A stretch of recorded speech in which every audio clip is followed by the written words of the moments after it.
Quack. Quack, quack, quack, quack. Quack, quack, quack, quack, quack. You probably remember, but if you don't, I made a video on the Fantastic Four movie a few months ago. Not that Fantastic Four movie, the good one. And I said it there and I'll say it again, I shill this movie. It's a lot of fun, it's a really great time honestly, and I feel like it paved the way for a lot of superhero movies now. And people can debate over and over, this movie's great, this movie's mid, this movie's ass, this movie's cinema.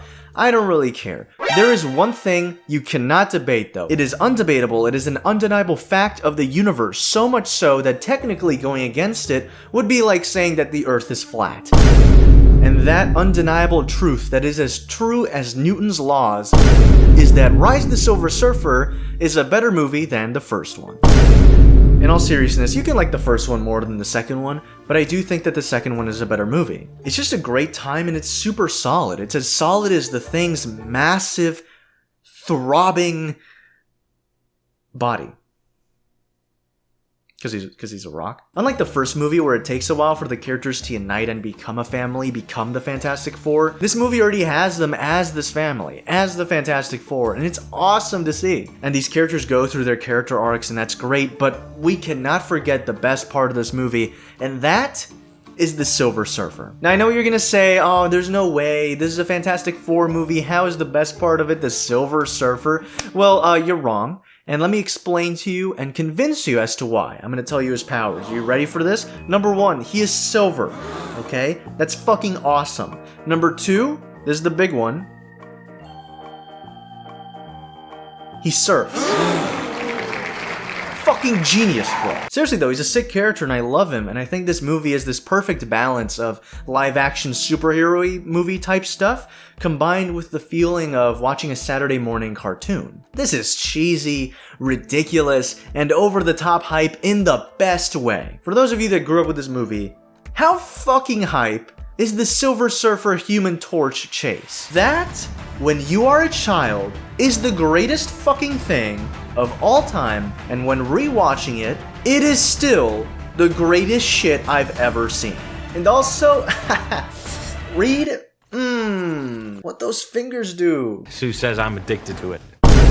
Now before we talk about Fantastic Four, Rise of the Naked Man, and Silver Spray Paint, I want to remind you all that I'm working on an original animated series called Interstellar Ranger Commence. Episodes 1 and 2 are on the channel now, and I'm currently working on the rest. It's been a lot of fun to make, and if you haven't, it would mean the world to me and the crew if you checked it out. Back to the Fantastic Four. So the movie begins with a planet being destroyed, and a blue beam shooting out of it. Now this is the moment where you take out your Man of Steel Blu-ray and you put in the Fantastic Four Rise of the Silver Surfer one, because I think you got your movies confused. So Silver Surfer just helped Galactus, this guy, consume a whole planet. And now, he's on his way to Earth. And this Silver dude, okay, he is fucking shit up. The most obnoxious super character ever, he is making everyone's day absolutely miserable. So yeah, Egypt, more like Canada. Oh my god! Basically what's happening is that the Silver Surfer is creating these giant gaping holes in the earth for Galactus to stick his substance. I need to reword this. And this captures the attention of the Fantastic Four, of course, but not really that much because they're super preoccupied with the wedding of Reed and Sue. So as the Silver Surfer is threatening Earth, Johnny wants to throw Reed a bachelor party, and that's fucking awesome. Your bachelor party. I know how dumb that sounds, like, wow, a superhero movie and like the main plot is that they need to throw a bachelor party for this dude. There's so many superhero movies that are plotty and it's just the superhero is just stuck in this adventure and they have to go from point A to point B, and we don't really get to see how these characters are outside of the adventure they're going through. That's kind of the norm now, but before, one of the benefits of society not really accepting superhero movies as much is that they really tried to make these movies feel like dramas with superheroes in them. And when I heard you were back, I started to hope. I could sense that things would never be the same again.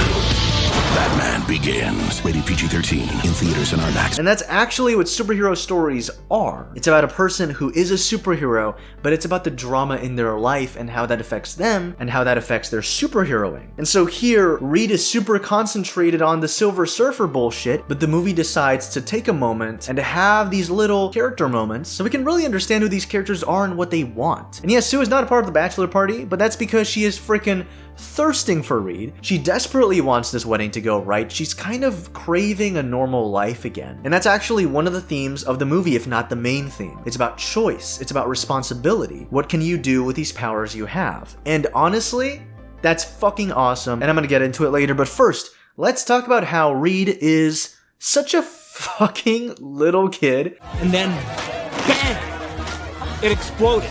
The dude is kind of socially awkward and he can't really read the room very well. And that leads to really naive moments where he genuinely is like trying to just talk science to these women while they're all like, oh my god, Reed, stick your fucking 5-foot-long finger inside my rectum, please. You're really smart.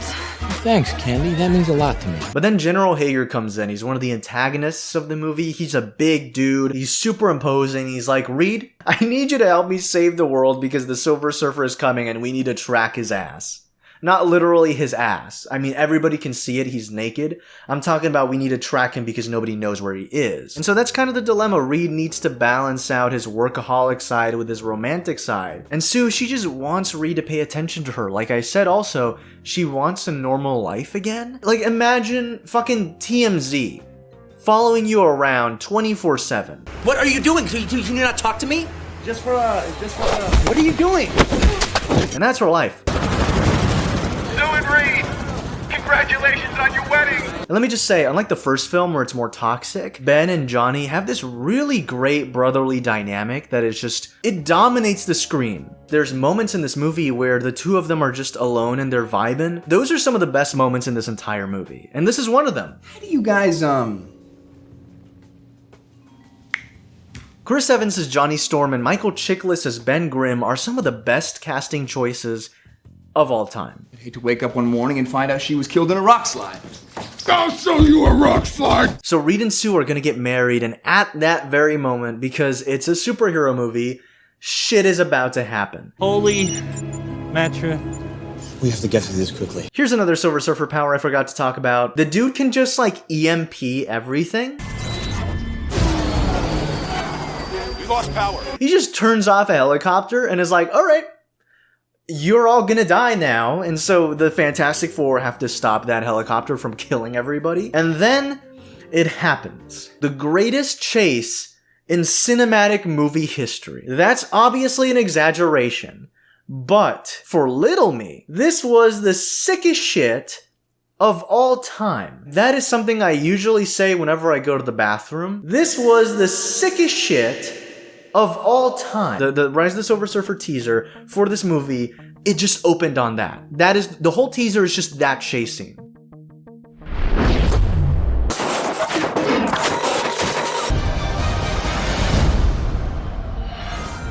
It's so good. Johnny. This is Dolce. Johnny going flame on and jumping off the fucking building is unironically the fucking coolest thing ever. Flame on! The Silver Surfer put his whole Silver Surfer ussy into this shit because he phases through buildings and it's like insane. They go all the way to Washington DC and it ends in the sickest way possible. Now I know what you're thinking. I wish that was me. I'm joking. No, how the chase ends is one of the hardest things ever. The Silver Surfer kind of fucked up Johnny. So now, whenever Johnny touches someone, they exchange powers. Checked out. So we have the most grabby, most emotional, most touchy-touchy Fantastic Four member. And now we have to isolate him from the things he wants to do. He can't touch his friends, he can't touch his sister, that sounded wrong. And all he can do now is kind of sit alone and just contemplate on who he is. And then we get this fucking scene. No, hey! This is serious. I just wanted to give him a hug. The whole changing powers thing is amazing. Just watch this. Hey, it's me. I'm back.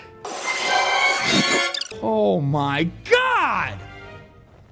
Come on! Now, as all of this is happening, somehow, Dr. Doom has returned. Together, we could be unstoppable. Oh my God. Meanwhile, the Fantastic Four have to stop yet another catastrophe from happening. They have to save the London Eye. One of the things that's dope as hell about these movies is that they're constantly saving people. It's not just, I'm gonna fight the bad guy, it's also about, I'm gonna prevent people from dying as well. And we don't really see this too much anymore. And this whole thing isn't even about fighting the Silver Surfer, it's about saving these people who would become victims of the Silver Surfer's rampage. And in the end, while the Fantastic Four save everyone, the Silver Surfer still stuck his massive dick into the earth, and now there's a gaping hole in London. Now here's the thing, while the Fantastic Four do save London, they nearly fail, and that's because of a lot of interpersonal drama that's happening behind the scenes. The two of us will live our lives and raise a family like normal people. You would do that? When were you gonna tell us? When you moved our stuff out of the Baxter building? Johnny, this really isn't a good time. What the hell is wrong with you people? And remember when I said before that Johnny and Ben grow closer together? This is another reason as to why. They feel like it's just gonna be the two of them now, you know? There's a scene where Johnny and Ben are just in a bar and they're venting. And they're also talking about how the world could end. You think Reed's right about the whole end of the world thing? He's never been wrong about this kind of thing before. Like, it's a plot point that 8 days after Silver Surfer visits a planet, the planet dies. So they're all thinking, shit, we could die. We could just straight up fail and die. And this is our last 8 days on the Earth. But if Reed's right, and this is it, how do you want to spend your last few minutes? I feel like that's a banger question for like anybody. Amazing conversation starter. But yeah, the movie uses Reed and Sue becoming more dependent on each other and debating having a quiet, normal life to have Johnny and Ben become closer and grow as friends, as family. And at the end of the day, that's what the Fantastic Four is, a family. Marvel's first family, in fact. Truth is, I'd like to spend my last couple of minutes holding Alicia. And so Johnny's like, yep, Ben has Alicia, and he's kind of jealous of that. He's, in a way, touch-starved. He's like, I want to have, like, that, but he doesn't really have it with anyone. It's just nice to have somebody. And so Ben is like, well... You got me, pal. That's what I'm talking about. That's what I want more of in superhero movies, and I'm glad it's here. But let's talk more about Johnny. Let's talk about what he wants, because he wants to be seen as an adult. One of the first things in this movie that he says is like, yo, call me John, because it tests better. John. Huh? Focus testing showed that Johnny skewed a little young. Seriously, Johnny. But his words don't match his actions. John Thorne, Fantastic Four Incorporated. And so in a way, thanks to not being able to touch anyone, he has to be more introspective and he learns to be less self-absorbed. Stay back before you get somebody killed. In the movie, you literally see him go from let me benefit myself to let me sacrifice myself. It's awesome. Now, Dr. Doom is back, but he's just Victor now, and as you can imagine, everyone welcomes him back with open arms. The thing is, he fought the Silver Surfer and lost like a little bitch, so he doesn't have his powers now. Or does he? Guess we'll find out. He does. After this, Reed develops technology to separate the Silver Surfer from his board, because the truth is, the Silver Surfer doesn't get his powers from his Silver Surfer-ussy, he gets the powers from his board-ussy. And then we reach one of the most exhilarating parts of this movie, and this part is going to be edited by one of my best friends. Sup? Spoiler alert, she's unhinged. This is their first time editing one of my videos, and I guess we'll see how she does in a second. If this part of the video looks like shit, wow, I'm sorry. So the Fantastic Four and the government have tracked the Silver Surfer to a forest in Germany, and once there, we get one of the greatest moments in fiction. Reed Richards, Ewan Grufford, in like 30 seconds, becomes one of the hottest people in all of cinema. I swear, the dude is on some alpha male, sigma male grind. I don't even know, because look, General Hager is an army guy that needs Reed's help. Played by Andre Braugher, he is the perfect foil for Reed Richards. The complete opposite of the calm, socially awkward Reed. Hager is a hard-headed, take charge kind of guy. And this entire movie, Hager has been such a dick to Reed. And Reed, his little nerd ass has had enough. I'm the quarterback. You're on my team. But I guess you never played football in high school. Did you, Richards? Oh, fuck! Are you just gonna take that, Reed? No, you're right. I didn't. I stayed in and studied like a good little nerd. No, Reed, no, don't do this, bro. Don't do it, Reed. Reed, don't do it, I swear to God. Don't cuck yourself. And 15 years later, I'm one of the greatest minds of the 21st century. I'm engaged to the hottest girl on the planet. And the big jock who played quarterback in high school, well, he's standing right in front of me asking me for my help. And I say he's not gonna get a damn thing unless he does exactly what I tell him. And starts treating my friends and me with some respect. Holy shit! He got him! He got him! Oh fuck! That was too good! I'm ascending!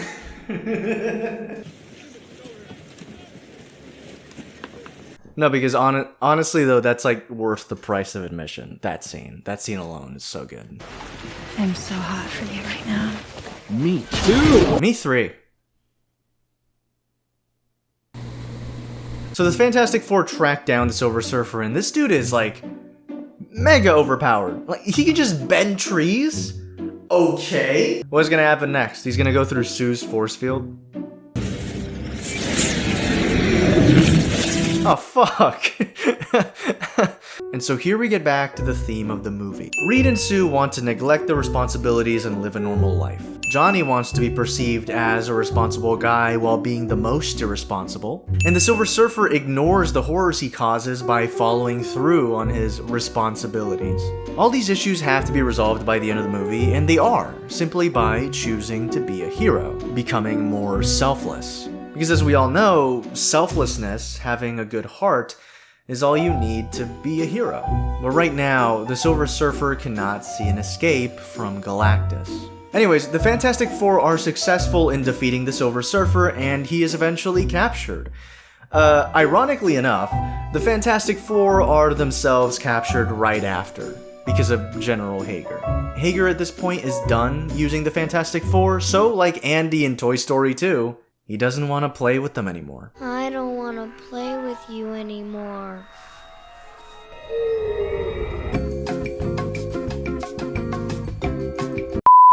The Silver Surfer's being interrogated, but he ain't no snitch, so he isn't saying shit to the army. And as this scene goes on, all I can think about is, that is one dope looking suit. No, the Silver Surfer's like naked. I'm talking about the actor wearing the Silver Surfer suit.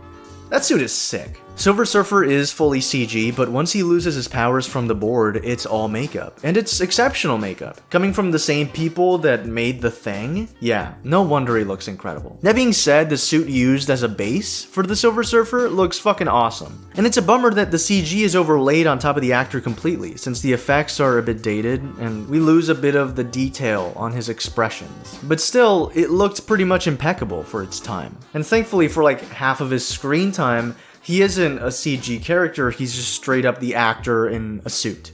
And we get to see the incredible prosthetics work on the Silver Surfer. And this is all Doug Jones. It's Abe from Hellboy, the Amphibian Man from Shape of Water. Dude has made a career for himself by transforming into these characters that require full makeup. And he has to be able to act through all that makeup. It's a special kind of mime acting. It's excellent. And here's another crazy thing. It's not even Doug that's talking. It's Lawrence Fishburne. Take joy in the last few hours you have left, for he is nearly here.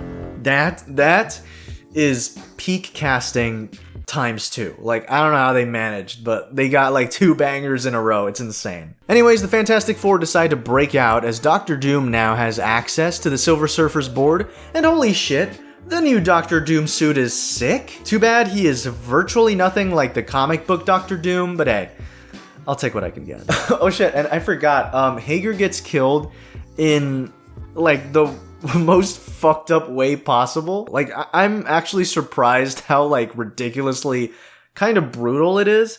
I'll just show you.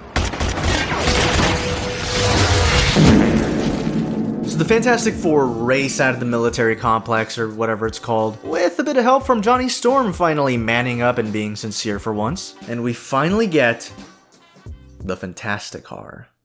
I said Fantastic Car, didn't I? The Fantastic Car. That's the take. Okay, so for little me, all right, the Fantastic Car is the greatest thing of all time. Holy product placement, Batman. The Fantastic Car is the hypest thing ever. When it appeared, like, I knew they were gonna do that. You see it at the beginning of the movie. And once it appeared, I flipped my shit. Like, I lost it. I was like, oh, a Fantastic Car, Mom! I was like, I fucking lost it. It was insane. Oh my god. And they race to catch Dr. Doom, and here's the thing. Dr. Doom has the board, right? And the board is actually like a signal for Galactus to come. It attracts Galactus, and so the board being on Earth means that Galactus is gonna eat Earth. They need to get the Silver Surfer to his board so that he can then get the board out of Earth, and so Galactus goes and I guess eats another planet. But Dr. Doom's Doomussy. But Dr. Doom is just too powerful for the Fantastic Four, even when they do this sick-ass thing of splitting up the Fantastic Car, as if just having the Fantastic Car isn't dope enough. He uses his ultimate power, the Wind Carousel, and he just knocks them all out. Oh, and also he kills Sue. Oopsies. I think she forgot that doesn't work. That doesn't... Dumbass. Now, Sue is dying. Reed is tending to her, and Galactus is coming. They need to work together, but they can't. But hey, remember that plot point? Okay. I know that I've said again and again, when I was a kid, I don't know why I gave myself that voice. I know I said when I was a kid, I loved the fucking chase. I loved the Fantastic Car. This, though, is the biggest holy shit moment, because Johnny Storm reaches like his apex, the climax of his arc. It would take all of us. Or maybe just one of us. No one knows what could happen to him if he takes all their powers. No one knows if he's gonna die fighting Dr. Doom, but like he says, let's not make this about me. So Johnny Storm, super scrolling out of nowhere, having all the Fantastic Four's powers, that is so hype.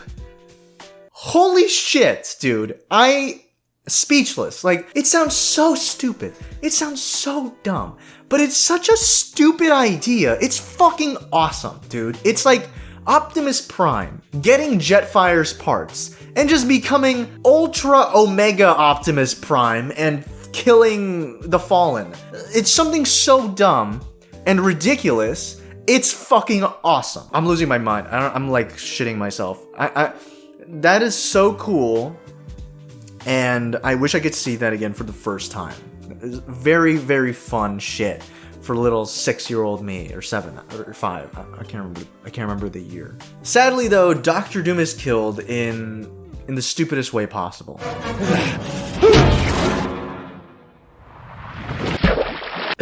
He drowns this time. Last time he was made a metal.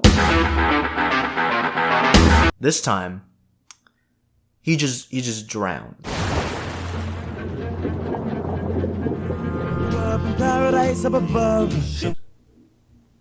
So, despite that though, cool fight, but Galactus is still reaching Earth. Here's the thing though, all we see is a big cloud. Is Galactus a big cloud? I don't think so. Maybe he's inside the cloud, right? I mean, come on, we did see a silhouette earlier. It's not like a movie that went all in with the blue spandex and a silver naked dude on a surfboard is gonna say, oh no, that's too crazy, to a big purple guy with horns. Right?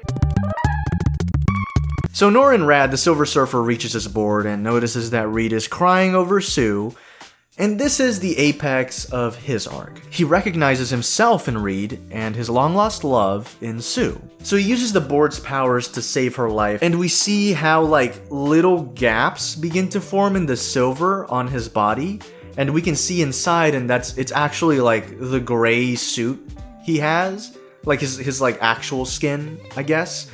That's a really cool detail, and I love that. And so with the help of Johnny Storm, the Silver Surfer goes on to fight Galactus. An insane 180 from earlier in the movie. Yes, we always have a choice. And oh my god, finally, the moment we've been waiting for, Silver Surfer versus Galactus. This is gonna go hard. Let's see Galactus. Where is he? Let's see him.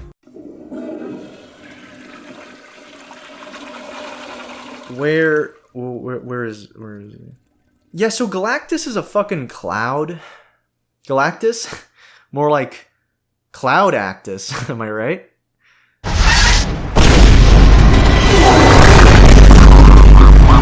At the end of the day, Reed and Sue recognize that they have a duty, a responsibility to the world because they are the Fantastic Four. But that doesn't mean they aren't allowed to have their own private affairs too, and so they hold a private wedding in China. But as that happens, the cliche appears.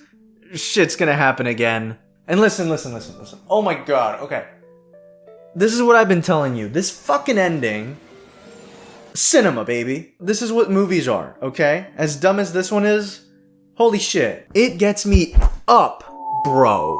Like, seeing them take the Fantastic Car into the sky and then write a 4 before the movie ends. Okay, why did they do that? They don't have to do that. But it's fucking sick. It looks awesome. Like, why would they ever just like separate and like, oh guys, let's coordinate a 4, and they make a 4 in the sky? That's so stupid. It's fucking awesome. It's like Superman flying into space, looking directly at the camera and smiling. Like, is there a camera guy up there? Who fucking cares? It is so sick.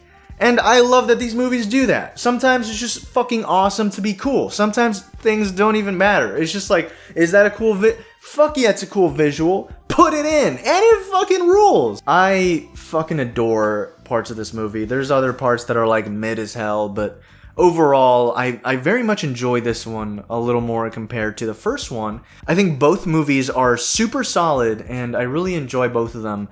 And I would watch them, honestly, at any time whenever I really don't have anything to do. I'll put it on. I'll show you a rock slide. I'll be like, yeah. I'll have Fantastic Four on in the background. Not to say that I can't actually sit down and watch the movie. I'm just saying that there are movies that are so bad that you wouldn't even put them on in the background, is what I'm saying. So yeah, I love the Fantastic Four movies, and what more can I say? Except, it's clobbering time. Thanks so much everyone for watching the video. I hope you enjoy Interstellar Ranger Commence, the animated series I'm creating. Link is in the description. And of course, thank you so much Spoder Jedi for the fan art of Hobenitsky from Interstellar Ranger Commence. I love it a ton, thanks again. And of course, thank you patrons for supporting the channel. Y'all are awesome, and I really appreciate y'all a ton. Now make sure to subscribe and turn on notifications to get a permanent seat at the Browntable. Once you have a seat, you will have the powers of the Silver Surfer. That's right, you will be silver, and you will serve. Thanks so much for coming to the table, and I'll see you all next time.